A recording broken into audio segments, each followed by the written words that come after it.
Welcome to VR Texas, progressive news where we always keep it local and we always keep it real. Speaking about keeping it real, Rob, what do you know about La Marcha? Okay, Vince, so this week, before this week, I knew nothing about it, interestingly. But there was this great article in the Houston Chronicle over the weekend that was, in fact, an excerpt from a book by Martha Menchaca, and I apologize if I pronounced her name incorrectly. The book is entitled The Mexican-American Experience in Texas, and it highlights the 1966 Texas Farm Workers March, which I didn't know anything about before. Did you, Vince? Right. No, I didn't. And I always giggle because I always tell people the war story that in Texas, our history book was this big.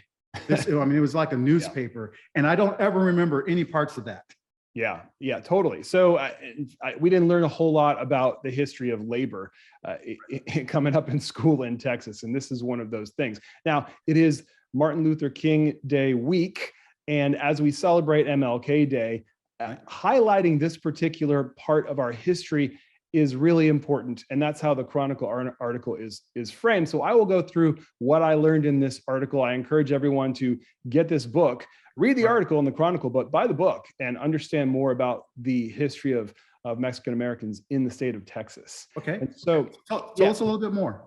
So July 4th, 1966, all the way to Labor Day of that same year, there was a march from the Rio Grande Valley all the way to Austin. And it was a march of farm workers that was preceded by a strike. Why did this all happen? Well, in the 1966, farm workers had it terribly across the nation in particular. You had leaders like Cesar Chavez in California who really fought hard to change labor standards. Now, in the state of Texas, it was as bad as any place in the country. In fact, in the 1960s, they passed a law in the state of Texas to end child labor. You thought that might have happened decades before, but no, there was an exception to the law that allowed agricultural workers who were minors and children, essentially as young as the age of 9, to work and not go to school. Well, they changed that law in, I believe, 1963.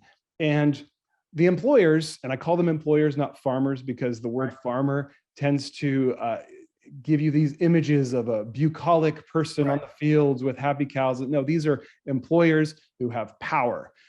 And they ignored the law. And so the Department of Labor stepped in and found that over 1,700 children were still employed. And employee is also a word that's not correct in this setting because they were forced essentially into this labor because of their station. We're not talking about rich kids in River Oaks. We're talking about, exactly. What I was going to say was a lot of those folks also, I think, were contract labor from Mexico, right? And so this is why some of the atrocities that were going on and how these people were being treated is because a lot of them were not citizens of America, but they were people who were working on work visas, basically. Yeah, that's right. And so who made the money off of that? It was the employers, the big farm. Big farms made all the money. So what happened is you have organized labor stepped in. Interestingly, the Farm Workers Association, which is the national labor union that fought for farm worker rights, they supported what was happening in Texas, but they didn't put a whole lot of resources into it because the politics weren't conducive to that, which is an interesting part of this story because it, I think, parallels what's happening today. And so the march happened in 1966. The governor of Texas at the time was John Connally, who very interestingly was a Democrat at that time, who later became a Republican in 1973. And that is another strain of this that is really interesting because you have this evolution of ideology within parties.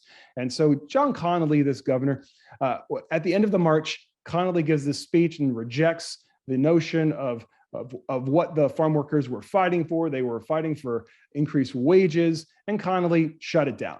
At the same time, what was happening is during the strike, heavy-handed Texas Rangers were going in and treating organizers with brutality. Judges were employing, when folks were in court, they were having fines. They were fined in ways that were far beyond what they did. And so you have this picture of the farm workers being crushed. But, and here's the part where we can all be, I think, find some kind of hope. Right.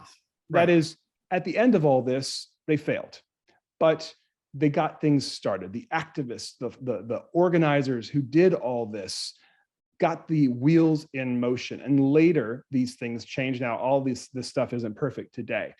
Right. But what happened, and this is the drive of the article, which is the excerpt from this book, it is an inspiration to activists all around. And I feel like, for me, coming into 2022 now, brand new, with the abortion law in Texas, with voting rights under attack, with all of this stuff happening, I found this article inspirational. What do you think, Vince?